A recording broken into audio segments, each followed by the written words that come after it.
بسم اللہ الرحمن الرحیم۔ السلام علیکم۔ شہید سید علی حسینی کی زندگی کی سچی داستان، آپ کی ہمسر کی زبانی یعنی آپ کی وائف کی زبانی۔ میرے ابو ہمیشہ اپنے ابو سے نفرت کرتی تھی، لیکن اپنی امی اور بہن سے بہت محبت تھی، لیکن ابو سے نہیں۔ وہ سیلے آدمی تھے اور ان میں کبھی بھی حوصلہ نہیں ہوتا تھا۔ ان کی بد اخلاقی ایک طرف، کہتے تھے کہ لڑکی نے پڑھ کر کیا کرنا ہے۔ میری بہن کو بھی 14 سال کے بعد نہیں پڑھنے دیا۔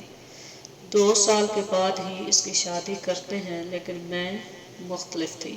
مجھے پڑھنے سے عشق تھا، کتابوں کی خوشبو سے پیار تھا۔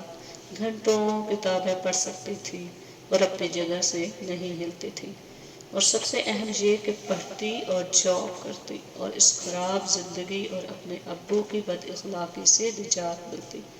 اپنی بہن کی شادی کے چند ہی سال بعد مجھے احساس ہو گیا کہ میں نے کسی بھی صورت شادی نہیں کرنی۔ میرا بہنوئی میرے ابو سے بھی بدتر اور بالکل بھی اچھا شوہر نہیں تھا۔ من موجی، بد اخلاق اور کسی اصول کی پابندی نہ کرنے والا، ہمیشہ افسروں کے ساتھ بری محفلوں میں شرکت کرتا، لیکن میری بہن کو گھر سے باہر پاؤں رکھنے کی بھی اجازت نہیں تھی۔ شراب پی کر گھر واپس آتا تو میری بہن کو بہت مارتا تھا۔ یہ میری زندگی کا سب سے بڑا نتیجہ تھا کہ سب مرد برے ہیں اور شادی کی میری زندگی میں کوئی جگہ نہیں۔ لیکن میرے لیے بھی وہ دن آ گیا کہ ابو نے کہا جتنا پڑھ لیا کافی ہے، پڑھائی کا چھوٹ جانا۔ آخر کار وہ دن پہنچ گیا۔ سب ناشتے کی میز پر تھے، ناشتہ کر رہے تھے۔ ہمیشہ والے انداز میں غصے سے ابو نے کہا، ہانیہ جتنا پڑھ لیا کافی ہے، آج اسکول جانے کی ضرورت نہیں۔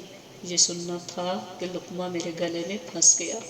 میری زندگی کے سب سے تلخ اور ڈراؤنے الفاظ تھے۔ خوب کھانسی لگی، کھانس کھانس کر میرا سانس بحال نہیں ہو رہا تھا۔ بہت مشکل سے خود کو کنٹرول کیا اور کہا، ابھی تو میٹرک بھی نہیں کیا۔ ایک زوردار تھپڑ میری گال پر پڑا۔ ابھی اس صدمہ سے باہر نہیں آئی تھی کہ بولنے لگے، کہہ دیا تو کہہ دیا، اپنا منہ بند رکھو اور جو میں نے کہا وہ کرو۔ پڑھائی پڑھائی، پہلے ہی بہت پڑھ لیا ہے۔ اپنی جگہ سے ابو اٹھے اور باہر نکل گئے۔